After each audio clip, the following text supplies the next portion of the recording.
Private members' business items in the order of precedence. Item number 6. Mrs Houssos. Mr Deputy President. The Honourable Courtney Houssos. Mr Deputy President, I move that this House notes that in many industries and workplaces the nature of work is changing, that the concept of a balance between working life and other responsibilities has been championed by the trade union movement since the 19th century, including through the 8 hours work, 8 hours recreation and 8 hours rest campaign, and that technological changes and economic pressures have in many cases impacted work-life balance.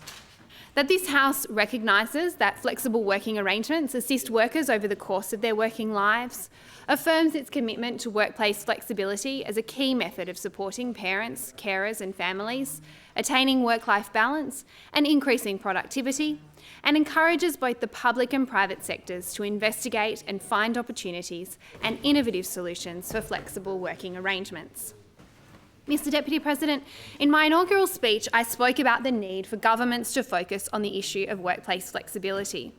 Along with paid parental leave and quality and affordable childcare, workplace flexibility is the third key pillar to support working families.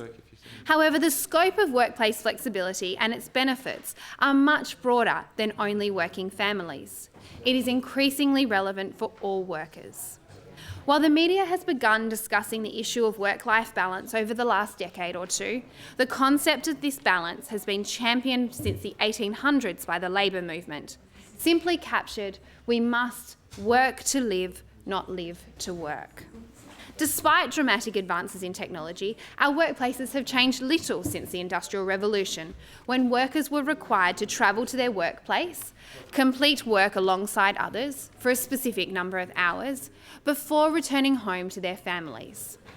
In the era of solely postal mail and landline telephones, where the majority of the workforce was engaged in physical labour, this was necessary.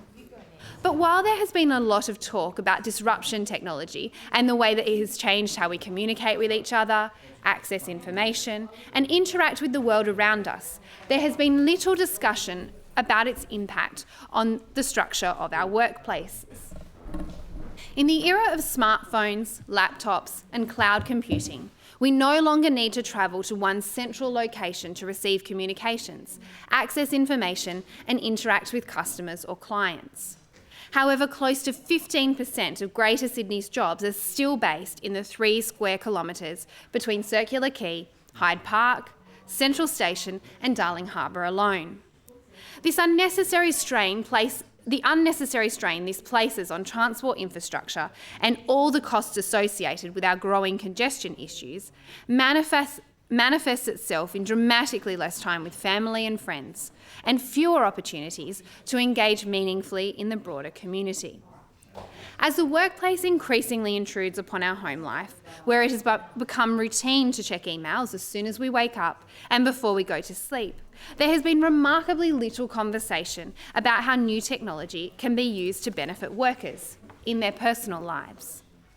In the same way the Industrial Revolution fundamentally changed workplaces by moving them from the farms and fields into factories, emerging technology has the ability to change the way we work. But structurally, we are still wedded to managerial practices that were developed for another time. Technology is an incredible enabler, but only when used innovatively. We must be the innovators, and we must encourage and support the innovators. Paul Keating has said that the next generation will work in a cloud economy rather than an industrialised economy. Governments can lead the discussion and practice in how workplaces can best structure themselves in this new cloud economy. Of course, there are cultural aspects to the way we work. As the latest Better Life Index has shown, a large proportion of the Australian workforce work very long hours when compared to the OECD average. On top of this, especially in Sydney, we are commuting longer distances and for longer periods of time. The most recent household travel survey revealed that commute times in our city add an extra 40 minutes to each hour travelled on our roads during peak hour. Certainly this places an incredible strain on working families, but also on young people balancing work and study. It affects workers who are caring for ageing relatives.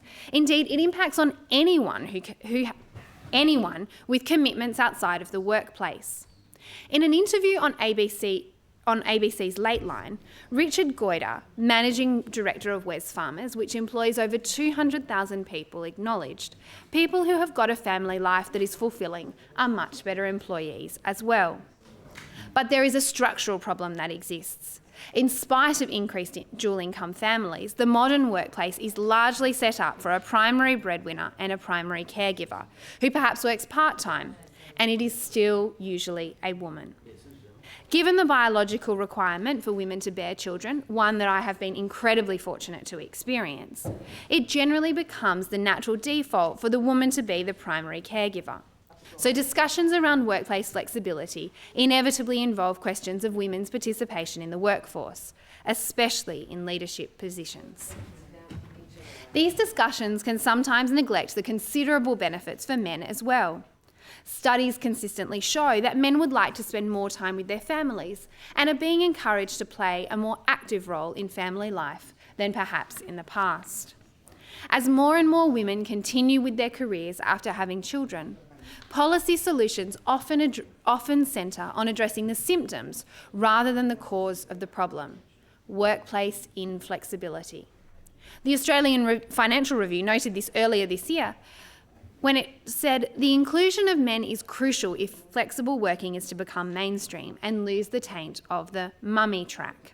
A survey of decision makers at large Australian organisations shows that while they were overwhelmingly in favour of flexible working practices, 1/3 of them admitted careers take a hit when people take advantage of them. This discussion could generate more cost-effective solutions with benefits for all workers, not just parents. Anne-Marie Slaughter, a former Dean of the Woodrow Wilson School of Public and International Affairs at Princeton University, wrote in her famous Why Women Still Can't Have It All article that armed with email, instant messaging, phones and video conferencing technology, we should be able to move to a culture where the office is a base of operations rather than the required locus of work. Indeed, in an address to the Chicago Council earlier this week, she advocated explicitly for deep flexibility in our workplaces. Many other academics believe that updating the way we conceptualise work by embracing more flexible working arrangements for those who want it can have implications for many of the current quality of life issues that we face as a society: housing affordability, declining community engagement, and increasing congestion. Let me turn back to the issue at hand, because the term workplace flexibility means different things to different people. Workplace flexibility is a term used by conservative forces in recent times as a euphemism to degrade the conditions and dignity at work. These forces perpetrate an argument that workplace relations is a zero-sum game, that workers have to lose out so that business owners can gain. The labour movement and progressive Labour governments, on the other hand, have consistently recognised that there can be better outcomes for both employers and employees through carefully considered, outcomes-focused reform. For that reason, I advocate mutually beneficial flexibility, a term I must attribute to the impressive Associate Professor Ray Cooper from the University of Sydney's Business School. An intelligent advocate for workplace flexibility, whereby the employer and the employee both benefit from flexible working arrangements. I have met with a diverse array of Australia's leading companies who all agree that meaningful workplace flexibility is mutually beneficial. For example, Telstra say they are flexible about being flexible, recognising that each person's needs are different and that the company will also derive a benefit from the bottom line to longer-term retention of workforce talent, and everything in between. Workplace flexibility increasingly liberates our modern workforce from the traditional practice that work can only be done in the office, at a workstation, being immediately supervised, 5 days per week, from 8:30 a.m. until 5 p.m. The Fair Work Ombudsman suggests common flexible working arrangements can include changed starting and finishing times, job sharing, working more hours over fewer days, or additional hours to make up for time taken off, and even working from home. Under the Fair Work Act 2009, employees are entitled to request flexible working arrangements by making a case to their manager. More recently, leading companies have introduced specific all roles flex policies. First instituted by Telstra more than 2 years ago, similar policies have now been adopted by the Australian Stock Exchange, ANZ, Westpac and PricewaterhouseCoopers, among others. As an example, ANZ and Telstra's workplace flexibility policy means that when an employee makes the case for flexible arrangements, it is incumbent upon their manager to detail why those arrangements would not be possible. In effect, instead of employees making the case for why, their managers must make the case for why not. Many of the leading companies allow for career breaks and enable employees to purchase additional annual leave, ensuring that working flexibly is not just for working parents, but for all workers who have a need for less rigidity in their working life. PwC allows employees to set their own hours of work by shifting to a more outcomes-focused relationship. Their very impressive senior executive, Deborah Eckersley, says that people are working different hours, not necessarily more or less. Our philosophy is that we trust you to work the way you need to. This is a remarkable departure from the traditional structures of managing a workforce. Indeed, while many of the workers at the Australian Stock Exchange use their flexible working policy to balance work and family, one employee utilises it to go for a surf before work. But this is not only a question for office-based workers. The issue of balancing work and other commitments applies equally to all industries and all skill levels. Mercy Health is a leading national healthcare provider, running hospitals, maternity services, aged care facilities, and various clinical and mental health services. A large part of their workforce is made up of roles perhaps not usually considered suited to the concept of flexibility: doctors, nurses, cleaning and maintenance staff. But their energetic and passionate Executive Director, Kate McCormack, has led the introduction of children at work policies, including a holiday camp during school breaks, staggered start rostering, and they even created their own brokerage to match employees with opportunities to work more flexibly. Consequently, their sick leave has reduced from a peak of 12% in the months of September and October, coinciding with school holidays, to just 4% overall. Cessnock City Council has worked with the United Services Union since 1996 to create flexible working arrangements that have reduced absenteeism, increased staff morale and job satisfaction, and most importantly, better aligned the resources of the council to the services they deliver. Covering parks and garden staff, swimming pool staff and many of their construction workers, Cessnock Council has shown that workplace flexibility policies can be applied to a range of industries. Many work additional hours, perhaps a 50-hour week during peak seasons, for an annualised salary. They do their work through extended hours, but over a shorter period when it's required, when the grass is growing most quickly, or when the swimming pools are open, but with the security of permanent employment. Now, on this issue, I want to be very clear. These arrangements do not diminish my commitment to penalty rates for unsocial hours of work, and I take this opportunity to condemn the Federal Coalition Government for its inability to see past an opportunity to cut penalty rates. It's clear mutually beneficial workplace flexibility results in better outcomes for both employers and employees. The fact that large and influential companies are implementing these sorts of policies shows undeniably there are economic benefits to doing so. In all the discussions around growing the Australian economy, the issue of increasing productivity is the mainstay of our economic commentary. It is a key challenge for our country. Mutually beneficial workplace flexibility is an obvious way to improve this across a range of workplaces. Time and time again, business leaders I have met with have emphasised the productivity gains from their flexible arrangements. Making workplaces flexible encourages people back into the workforce, particularly mothers, fathers and carers who have left. Increasing participation rates is a fundamental component of this debate.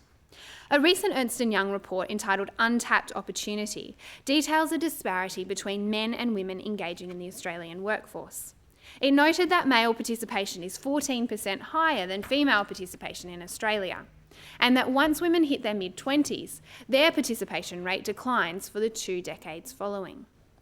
This is problematic for a number of reasons, not the least of which is the billions of dollars for unrealised productivity. As Ernst & Young have said, it is imperative we unlock the productivity dividend women offer our economy. At the same time, we are seeing a rise in mumtrepreneurs, women who have started their own small businesses, generally from home while caring for children. We should do all that we can to encourage entrepreneurship and innovation, but we should also recognise that these ventures are often symptoms of modern workplaces failing to cater to the needs of their employees. In many of these instances, a workplace that encouraged working from home and phoning into meetings as the norm, rather than just a special arrangement, would tap into the skills and expertise of these workers, allowing increased productivity across the economy. Now, many of the flexible arrangements that I have already mentioned could be tied to the inevitable modernisation process that companies go through. Indeed, Telstra reshaped its George Street office space after renewing the lease on its current premises. A pilot program showed that they could save a fifth of their floor space allocation by redesigning their office to suit their new flexible arrangements.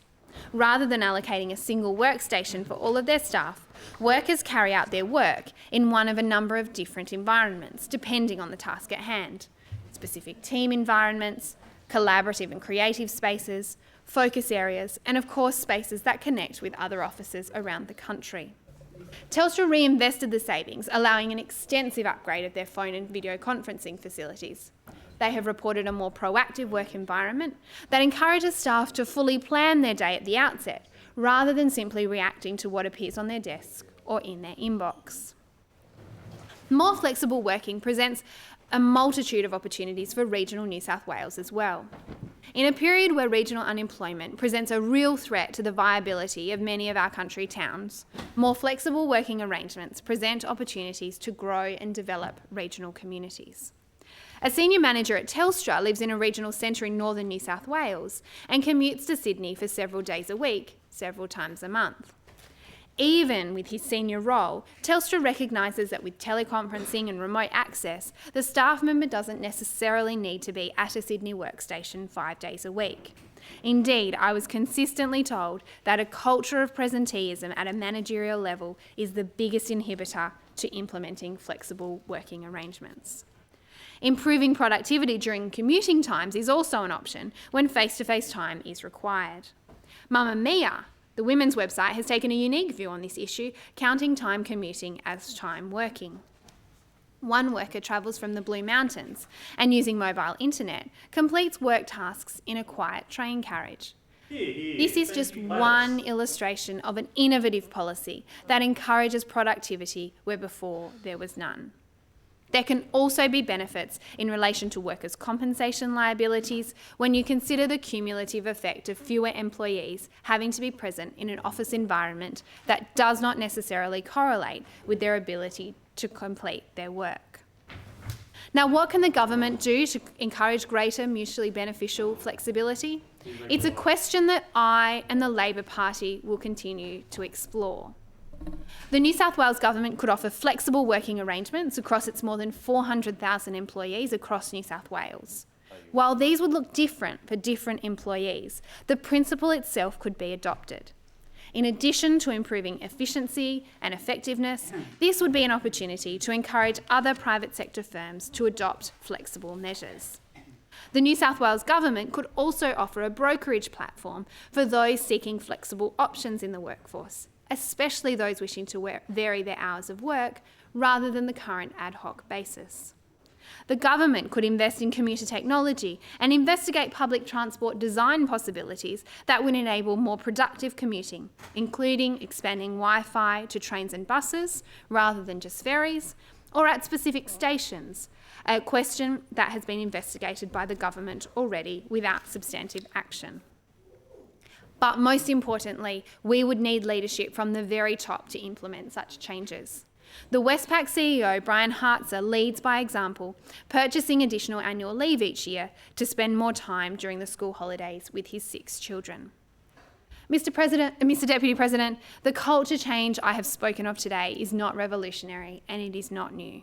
Leading Australian businesses have shown us that mutually beneficial flexibility offers an opportunity to not only drive productivity increases, but also allows workers to engage more fully in their communities and with their family. This cultural change could fundamentally change the way large parts of the workforce undertake their work. It could kickstart a conversation around the nature of work and how we harness technology to assist us in balancing our work life and our life outside of work. These are important conversations to have, and so I thank the House for its consideration and commend the motion to it. The Honourable